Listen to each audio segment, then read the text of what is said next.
ഹാർദവമായ സ്വാഗതം. ഇന്നത്തെ ക്ലാസ്സിൽ നമ്മൾ ചർച്ച ചെയ്യുന്നത് +2 ഫിസിക്സിലെ മൂന്നാമത്തെ പാഠമായ കറണ്ട് ഇലക്ട്രിസിറ്റി എന്ന ചാപ്റ്ററാണ്. ഒട്ടും സമയങ്ങളായ തന്നെ നമുക്ക് വേഗം ചാപ്റ്ററിലേക്ക് കിടക്കാം. ഏവർക്കും ഒരിക്കൽ കൂടി ബ്രേക്ക് ത്രൂ ക്ലാസ്സസിലേക്ക് സ്വാഗതം.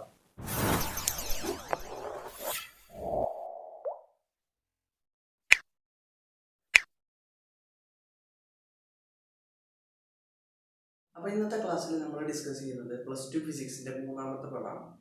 നമ്മൾ തുടക്കത്തിൽ തന്നെ പറഞ്ഞു പാഠത്തിൻ്റെ പേര് കറണ്ട് ഇലക്ട്രിസിറ്റി എന്നാണ്.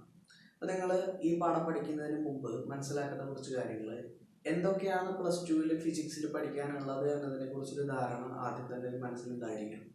നമ്മളൊരു മാപ്പ് വരയ്ക്കാൻ പോവുകയാണെങ്കിൽ, ഇപ്പോൾ ഇന്ത്യയുടെ മാപ്പ് വരയ്ക്കാൻ പോവുകയാണെങ്കിൽ we want to structure the outline first.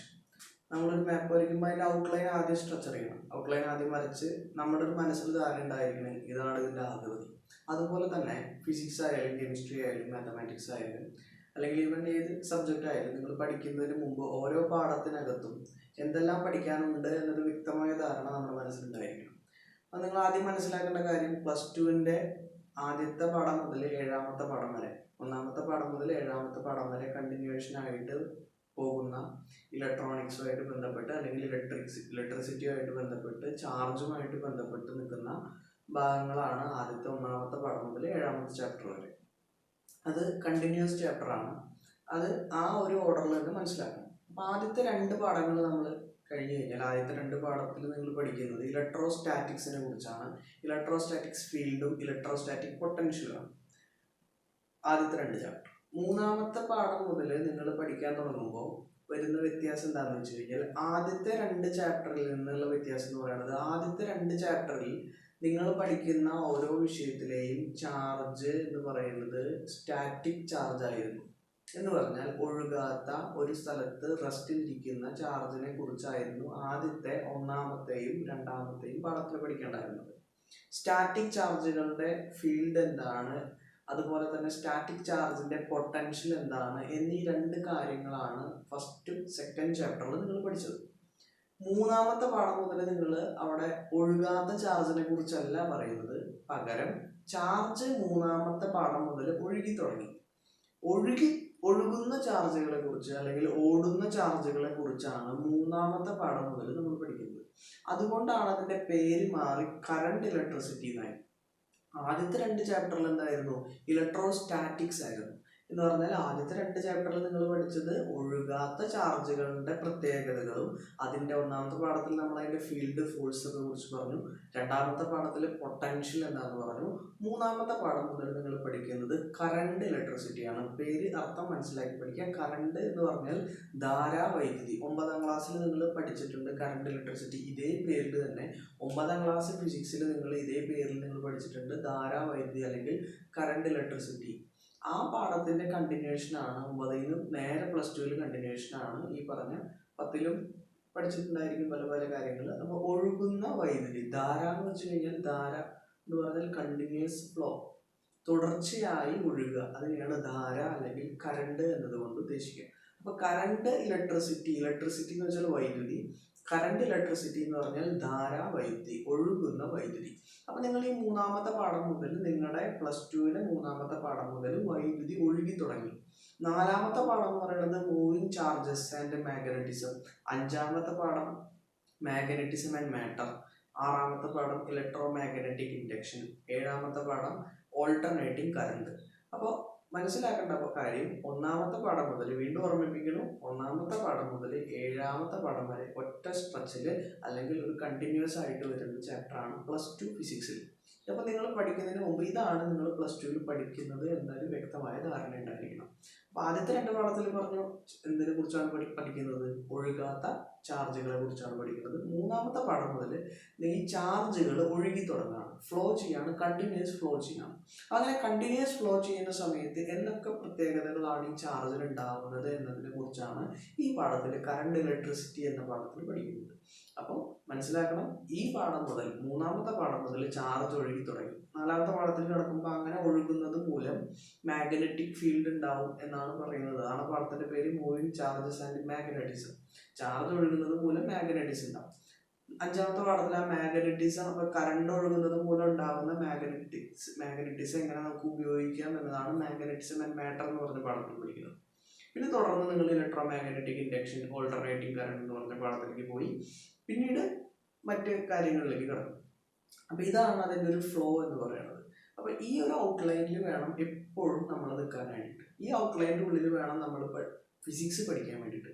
നിങ്ങൾ എന്താണ് പഠിക്കുന്നത് എന്നതിന് മുൻകൂട്ടി ഒരു ധാരണ ഉണ്ടെങ്കിൽ പഠിക്കാൻ വളരെ എളുപ്പമാണ്. വളരെ സിമ്പിൾ ആയിട്ടുള്ള കാര്യമാണ്.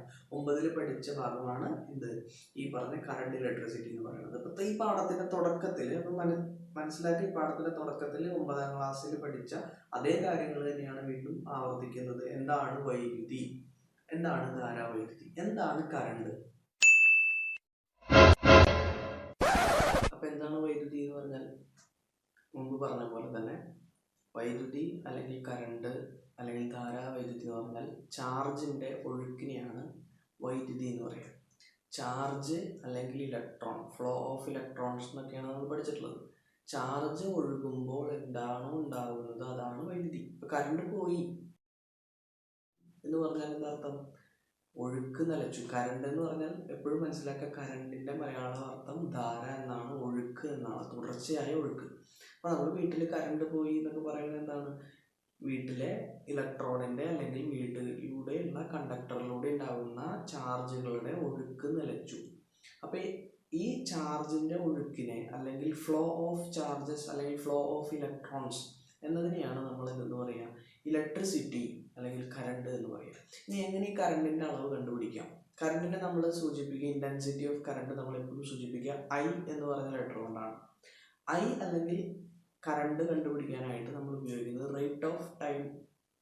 Rate of flow of charges എന്ന് വെച്ച് കഴിഞ്ഞാൽ ചാർജിന്റെ ഒഴുക്കിന്റെ നിരക്ക്, rate of flow of charges is called current. അപ്പോൾ ചാർജിന്റെ ഒഴുക്കിന്റെ നിരക്ക് എങ്ങനെ കണ്ടുപിടിക്കുക? ചാർജിനെ നമ്മൾ എങ്ങനെ സൂചിപ്പിക്കാറ്? Q എന്ന് പറഞ്ഞ ലെറ്റർ കൊണ്ടാണ് ചാർജിനെ സൂചിപ്പിക്കുക. ഈ ചാർജ് നിശ്ചിത സമയത്ത്, യൂണിറ്റ് ടൈമിൽ നിശ്ചിത സമയത്ത് എത്ര അളവിൽ ചാർജ് ഒഴുകി എന്നതാണ് വൈദ്യുതി എന്ന് പറയുന്നത്. എന്ന് പറഞ്ഞാൽ വൈദ്യുതിയെ നമ്മൾ I എന്ന് പറഞ്ഞ ലെറ്റർ കൊണ്ട് സൂചിപ്പിക്കും, ഈ ചാർജിനെ നമ്മൾ Q എന്ന് പറഞ്ഞ ലെറ്റർ കൊണ്ട് സൂചിപ്പിക്കും, ടൈമിനെ T എന്ന് പറഞ്ഞ ലെറ്റർ കൊണ്ട് സൂചിപ്പിക്കും. അപ്പോൾ I കണ്ടുപിടിക്കുന്നത് I is equal to Q/T. Q/T എന്ന് പറഞ്ഞാൽ എന്താ? ഇത്ര നിശ്ചിത സമയത്തിനുള്ളിൽ, യൂണിറ്റ് ടൈമിനുള്ളിൽ എത്ര എമൗണ്ട് ചാർജ് ആണ് ഒഴുകിയത്, ആ ഒഴുകിയ നിശ്ചിത അളവിനുള്ളിൽ അല്ലെങ്കിൽ നിശ്ചിത സമയത്തിനുള്ളിൽ ഒഴുകിയ ചാർജിന്റെ അളവാണ് എന്ത്? വൈദ്യുതി അല്ലെങ്കിൽ കറണ്ട് എന്ന് പറയുന്നത്. I is equal to Q/T. അപ്പൊ I is the intensity of current എന്ന് പറഞ്ഞാൽ വൈദ്യുത പ്രവാഹ തീവ്രത എന്നൊക്കെ മലയാളത്തിൽ വേണമെങ്കിൽ പറയാം. വൈദ്യുതി ഒഴുകിയതിന്റെ അളവാണ് I. Q is the charge, amount of charge is Q and T is the time. അപ്പോൾ യൂണിറ്റ് ടൈമിലെ നിശ്ചിത സമയത്തിനുള്ളിൽ എത്രത്തോളം വൈദ്യുതി ഒഴുകി എന്നതാണ്, എത്രത്തോളം ചാർജ് ഒഴുകി എന്നതാണ് വൈദ്യുതിയുടെ അളവ്. അപ്പോൾ നമുക്ക് I കണ്ടുപിടിക്കാൻ ഒരു ഇക്വേഷൻ കിട്ടി. I is equal to Q/T. അപ്പോൾ എന്തായിരിക്കും വൈദ്യുതിയുടെ യൂണിറ്റ്? ഇക്വേഷൻ നമുക്കറിയാം എന്താണ്? Q/T ആണ്. അപ്പോൾ എങ്ങനെ യൂണിറ്റ് കണ്ടുപിടിക്കുക? Qന്റെ യൂണിറ്റ് എടുക്കുക, ടൈമിന്റെ യൂണിറ്റ് എടുക്കുക. Qന്റെ യൂണിറ്റ് എന്താ? കുളും. ചാർജിന്റെ യൂണിറ്റ് എപ്പോഴും കുളുമാണ്. കുളും പെർ സെക്കൻഡ്, അതാണ് വൈദ്യുതിയുടെ യൂണിറ്റ്. ഈ കുളും പെർ സെക്കൻഡിനെയാണ് നമ്മൾ ആംപിയർ എന്ന് വിളിക്കുന്നത്. അപ്പോൾ കുളും പെർ സെക്കൻഡ് എന്ന് പറഞ്ഞാൽ ആംപിയർ എന്ന് പറഞ്ഞാൽ ഒന്നാണ്. അപ്പോൾ വൈദ്യുതിയുടെ കറണ്ടിന്റെ international standard international system of international unit ആണ് ആംപിയർ എന്ന് പറയുന്നത്. I is equal to equation, I കണ്ടുപിടിക്കാനുള്ള equation I is equal to Q/T. ഐയുടെ യൂണിറ്റ് ആണ് കുളും പെർ സെക്കൻഡ് അല്ലെങ്കിൽ ആംപിയർ. SI യൂണിറ്റ് ആണ് ആംപിയർ. അപ്പോൾ എപ്പോഴും ഓർക്കേണ്ടത് I is a scalar quantity. I എന്ന് പറയുന്നത് എന്താണ്? ഒരു അതിശ അളവാണ്.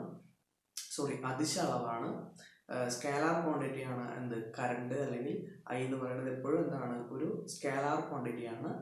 അപ്പോൾ അത് ഓർത്ത് വയ്ക്കുക. എന്താണ് സ്കാലാർ ക്വാണ്ടിറ്റി എന്ന് പറഞ്ഞാൽ നമ്മൾ +1 പഠിച്ചിട്ടുണ്ട്, അതിനെക്കുറിച്ച് എക്സ്പ്ലെയിൻ ചെയ്യേണ്ട ആവശ്യമില്ല. അപ്പോൾ കറണ്ട് എന്ന് പറയുന്നത് ഒരു സ്കാലാർ ക്വാണ്ടിറ്റി ആണ്. കറണ്ട് കണ്ടുപിടിക്കാനുള്ള equation I is equal to Q/T. കറണ്ടിന്റെ യൂണിറ്റ് കുളും പെർ സെക്കൻഡ് അല്ലെങ്കിൽ ആംപിയർ. അപ്പോൾ ഇത്രയാണ് നമ്മുടെ പാഠത്തിൻ്റെ തുടക്കത്തിൽ നമ്മൾ പറയുന്നത്. അപ്പോൾ നമുക്ക് കുഞ്ഞു വീഡിയോകളായിട്ട് ഈ പാഠം വളരെ രസകരമായിട്ട്, വളരെ ലളിതമായിട്ട്, സിമ്പിളായിട്ട് ഈ പാഠം നമുക്ക് പഠിക്കാം. വളരെ എളുപ്പമാണ്. അപ്പോൾ 9ാം ക്ലാസ്സിൽ നിങ്ങൾ പഠിച്ച കറണ്ട് ഇലക്ട്രിസിറ്റിയുടെ ഒരു കണ്ടിന്യൂഷൻ ആണെന്ന് വേണമെങ്കിൽ പറയാം. അതിൽ 9ാം ക്ലാസ്സിൽ പഠിച്ച പല കാര്യങ്ങളും വീണ്ടും ആവർത്തിക്കുന്നുണ്ട്. അപ്പോൾ അടുത്ത ക്ലാസ് എന്ന് പറയുന്നത് ഇതിൻ്റെ തുടർച്ചയായിട്ട് നമുക്ക് അടുത്ത ക്ലാസ്സുകൾ വരും. വളരെ ചെറിയ കുറച്ച് സമയം കൊണ്ട് കൂടുതൽ കാര്യങ്ങൾ നമുക്ക് പഠിക്കാം. വളരെ കുറച്ച് സമയം കൊണ്ട് കുഞ്ഞു വീഡിയോകളായിട്ട് നമുക്ക് പഠിക്കാം. അപ്പോൾ അടുത്ത ക്ലാസ് വരെ വെയിറ്റ് ചെയ്യുക. അപ്പോൾ അതിന് മുമ്പ് നിങ്ങൾ 9ാം ക്ലാസ്സിൽ പഠിച്ചതൊന്ന് ഓർത്തെടുക്കാൻ ശ്രമിക്കുക. വളരെ എളുപ്പത്തിൽ നമുക്ക് അടുത്ത ക്ലാസ്സിൽ കണ്ടുമുട്ടാം. ഓക്കെ, അതുവരേക്കും ബൈ.